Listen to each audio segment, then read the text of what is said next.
menjadi nggak? pilihan utama, jumlah investor pasar modal terus meningkat hingga mencapai 15,5 juta pada tahun 2025. Dalam berinvestasi saham, investor perlu mempertimbangkan hubungan antara risiko dan resiko, sehingga diperlukan analisis yang tepat sebelum mengambil keputusan investasi.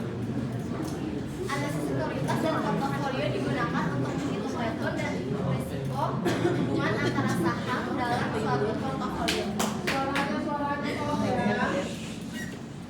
Diversifikasi dilakukan dengan menggabungkan saham PT Astra Otoparts Tbk, PT Bank Mandiri Persero, dan PT Indofood Sukses Makmur. Penelitian ini menggunakan data dari investing.com dengan metode Sharp, Traynor, dan Johnson. Hasilnya diharapkan menjadi pertimbangan investor dalam mengambil keputusan investasi.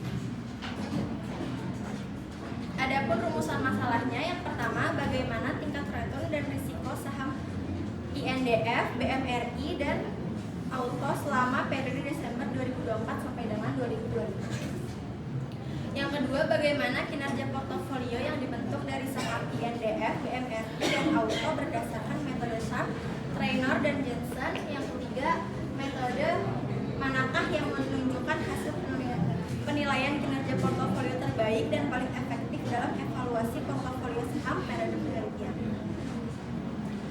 Selanjutnya, tujuan penelitian. Yang pertama, untuk menganalisis tingkat return dan risiko saham INDF, BMRI, dan Auto selama periode Desember 2024 sampai dengan Desember 2025. Yang kedua, untuk mengukur dan menganalisis kinerja portofolio yang dibentuk dari saham INDF, BMRI, dan Auto menggunakan metode Sharp, Traynor, dan Johnson. Yang ketiga, untuk mengetahui metode penilaian kinerja portofolio yang menunjukkan hasil terbaik dari paling efektif dalam evaluasi portofolio saham selama periode penelitian. Selanjutnya ada manfaat penelitian, yaitu pertama ada manfaat teoritis yang menambah wawasan dan pengetahuan di bidang manajemen investasi, khususnya mengenai analisis kinerja portofolio saham dengan menggunakan metode Sharp, Traynor, dan Johnson. Yang kedua ada manfaat praktis dan bagi investor, yaitu dapat menjadi bahan pertimbangan bagi investor dalam evaluasi kinerja portofolio serta membantu dalam pengambilan keputusan investasi yang lebih optimal berdasarkan tingkat dan risiko. Yang ketiga ada manfaat akademis, bisa menjadi referensi bagi akademis dan penelitian selanjutnya yang tertarik melakukan penelitian terkait analisis portofolio saham dan pengukuran kinerja investasi yang optimal di pasar modal. Selanjutnya ada investasi, yaitu kegiatan menanam sejumlah dana atau sumber daya pada saat ini ke dalam suatu aset dengan tujuan memperoleh keuntungan di masa depan yang disertai dengan risiko tertentu. Tujuannya yaitu ada memperoleh keuntungan, menjaga nilai kekayaan, mengolah risiko, dan memenuhi kebutuhan keuangan di masa depan. Jenis investasi yaitu ada di investasi jangka pendek, yaitu ada waktu kurang dari 1 tahun, likuiditas dan keuntungan cepat, risiko relatif rendah, return kecil, stabil, dan fokus investor ke keamanan dana. Dan ada juga investasi jangka panjang, yaitu waktu lebih dari 1 tahun, pertumbuhan nilai, risiko relatif lebih tinggi, return lebih besar, dan fokus investor nilai jangka panjang. Presentasi ini jangan selalu membaca ya. Selanjutnya ada saham, yaitu bukti kepemilikan seseorang atau pihak dalam suatu perusahaan yang berbentuk persero terbatas. Karakteristik saham yaitu ada risiko relatif lebih tinggi, potensi return tinggi, cocok untuk investasi jangka panjang. IHSG yaitu ada indeks harga saham gabungan yang indikator utamanya yang mencerminkan pergerakan harga saham Bursa Efek Indonesia dan digunakan sebagai acuan untuk nilai kinerja pasar modal serta kondisi ekonomi secara umum.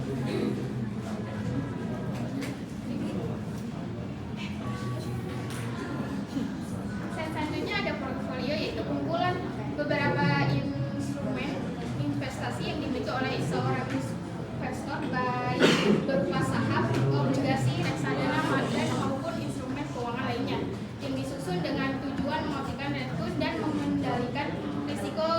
melalui diversifikasi aset. Jenis-jenis portofolio ada portofolio efisien dan portofolio optimal. Manfaat portofolio yaitu ada diversifikasi, pengurangan risiko, dan optimalisasi return.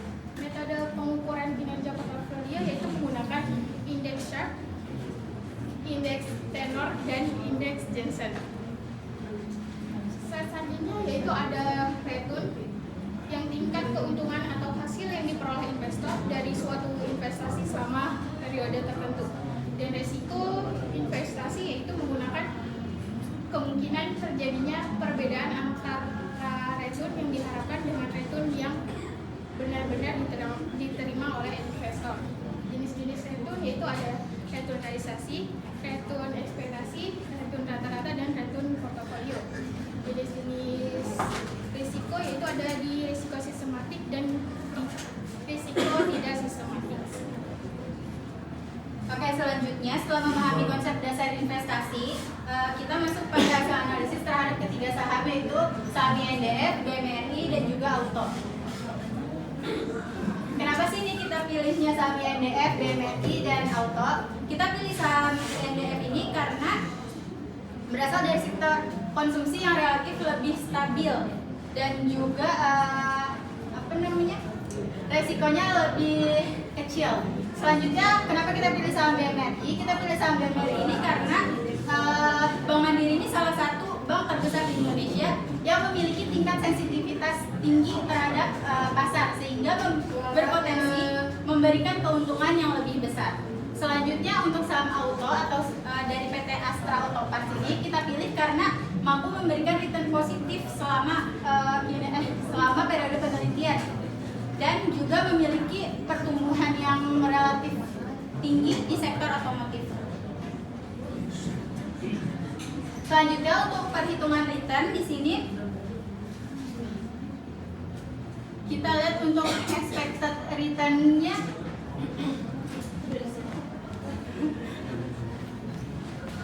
Kita lihat di sini untuk expected return-nya IHSG bulanannya sebesar 1,7% dan expected return tahunan IHSG-nya sebesar 22,1%. Selanjutnya, untuk expected return INDF sebesar minus 1,1% dan juga tahunannya sebesar minus 12%. Untuk return BMRI sebesar 0,9% per bulan dan tahunannya sebesar minus 10,5%. Dan return Auto sebesar 1,3% per bulan dan tahunannya sebesar 17% per tahun. Hasil perhitungan ini menunjukkan bahwa selama periode penelitian, saham Auto memiliki prospek keuntungan yang lebih baik dibandingkan dua saham lainnya, yaitu INDF dan juga BMRI, yang menunjukkan expected return-nya minus ya teman-teman. Expected return yang positif ini menunjukkan bahwa investor memiliki peluang memperoleh keuntungan di masa depan berdasarkan data historis yang tersedia. Selanjutnya ada resiko dari IHSG. Hasil perhitungan di sini bisa dilihat untuk resiko IHSG tahunannya sebesar 17,96% per tahun. Angka ini menunjukkan bahwa pasar saham di Indonesia ini memiliki fluktuasi yang cukup tinggi selama periode penelitian. Karena itu investor perlu memperhatikan kondisi pasar.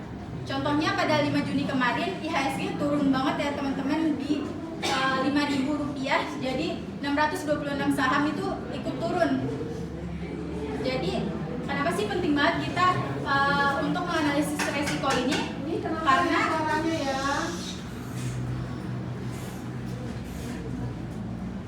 Karena sebelum membeli saham, investor itu perlu banget memperhatikan kondisi pasar dan pergerakan IHSG. Jadi bukan hanya melihat prospek keuntungan perusahaannya aja. Untuk selanjutnya, resiko INDF di sini memiliki resiko tahunan sebesar 0,2369 atau sebesar 23,69%. Resiko ini masih tergolong rendah karena dibandingkan saham yang lain.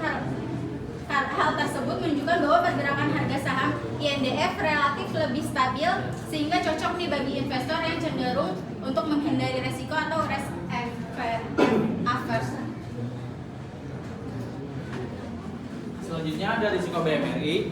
Di sini untuk risiko bulanan itu sebesar 10,5% 20,23% dan juga untuk tahunannya sebesar 35,44%.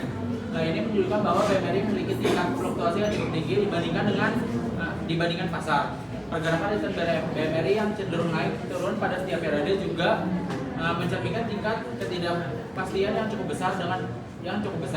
Dengan demikian saham BMRI memiliki potensi return yang tinggi, namun disertai juga resiko yang besar. Nah, selanjutnya di sini ada resiko auto, yaitu untuk resiko per bulannya itu sebesar 7,39% dan untuk per tahunnya itu sebesar 25,61%. Nilai ini menunjukkan bahwa harga saham auto itu tetap mengalami fluktuasi dari waktu ke waktu. Namun tingkat risikonya masih lebih rendah dibandingkan BMRI yang memiliki risiko tahunan terbesar sebesar 35,44%. Nah, di sini selanjutnya ada beta saham. Yang pertama itu ada beta saham dari PT Indofood, yaitu kita dapatkan sebesar 0,226. Selanjutnya untuk resiko dari Bank Mandiri itu beta saham dari Bank Mandiri itu sebesar 0,317, dan terakhir dari Astro Topper itu beta sahamnya kita dapatkan sebesar 0,272.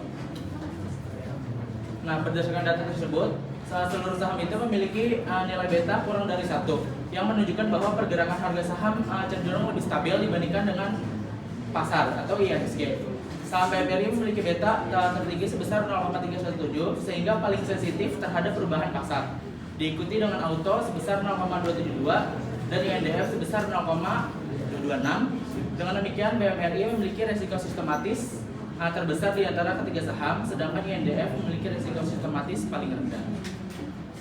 Selanjutnya dari ringkasan data, pada bagian ringkasan data tersebut dapat disimpulkan bahwa auto memiliki return yang positif dibandingkan INDF dan BMRI yang memiliki nilai negatif. Risiko tertinggi terdapat pada BMRI, sementara INDF lebih rendah. Seluruh saham sensitif terhadap pasar dan kondisi pasar menunjukkan tren positif. Oleh karena itu, diperlukan diversifikasi untuk memperoleh portofolio yang lebih optimal. Selanjutnya ada kovarian dan korelasi antar saham. Nilai kovarian seluruh pasangan saham bernilai positif, yang berarti ketiga saham cenderung bergerak searah. Namun nilainya relatif kecil, terutama pada pasangan INDF BMRI dan INDF Auto, sehingga hubungan pergerakannya lebih tidak terlalu kuat. Artinya bagi investor, kombinasi saham ini masih memberikan manfaat diversifikasi yang lebih cocok untuk investor yang ingin mengurangi risiko portofolionya. Selanjutnya, untuk korelasi, hasil dari korelasi menunjukkan bahwa hubungan antar saham tergolong sangat lemah. Korelasi terbukti pada korelasi INDF BMRI dan INDF Auto yang sangat rendah, sedangkan saham BMRI dan saham BMRI Auto memiliki hubungan yang sedikit lebih kuat, namun masih tergolong lemah. Jadi bagi investor, karena korelasi antar saham relatif rendah, kombinasi ketiga saham cukup baik untuk membentuk portofolio yang lebih stabil. Portofolio ini lebih cocok bagi investor yang ingin menghindari risiko yang terlalu tinggi dibandingkan berfokus pada keuntungan optimal. Selanjutnya adalah perhitungan kinerja portofolio. Pada perhitungan ini kita menggunakan metode index chart, index trainer, dan index Janssen. Berdasarkan perhitungan index chart, trainer, dan Janssen, saham auto menunjukkan kinerja terbaik karena menghasilkan nilai positif pada tiga metode evaluasi. Sebaliknya saham INDF BMRI dan BMRI memiliki nilai negatif yang menunjukkan bahwa return yang diperoleh belum mampu mengkompensasi risiko yang ditanggung dari investor oleh investor. Oleh karena itu, auto menjadi alternatif investasi yang paling optimal selama periode penelitian. Selanjutnya ada grafik efisien portfolio. Pada grafik berdasarkan grafik efisien portfolio terdapat hubungan positif antara risiko dan return, di mana semakin tinggi risiko maka semakin tinggi juga potensi keuntungannya. Pada portofolio 2 atau saham BMRI memiliki risiko yang terendah sebesar 17,94% dengan return 3,83%. Sedangkan portofolio 1 atau saham INDF memiliki risiko 19,7% dengan return 6,84%. Sementara itu portofolio 3 atau saham auto memberikan return tertinggi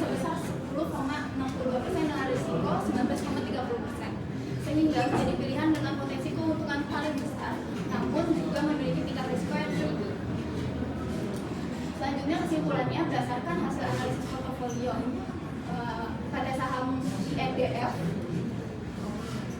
BMRI dan Auto periode Desember 2024 sampai dengan Desember 2025 dapat disimpulkan bahwa saham Auto menunjukkan kinerja terbaik dengan expected return positif dan nilai evaluasi yang unggul berdasarkan metode Sharpe, Trainer dan Jensen. Sementara itu INDF dan BMRI memiliki expected return negatif sehingga kurang optimal jika dipilih secara individual. Oleh karena itu, diversifikasi melalui pembentukan portofolio menjadi strategi yang paling penting untuk menyeimbangkan tingkat return dan risiko serta membantu investor dalam mengambil keputusan investasi yang lebih baik.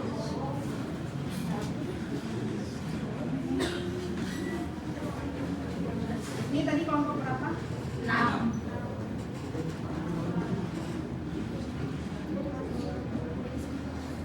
Kemudian presentasi dari kelompok kami, kurang lebihnya mohon maaf. Wassalamualaikum Warahmatullahi wabarakatuh.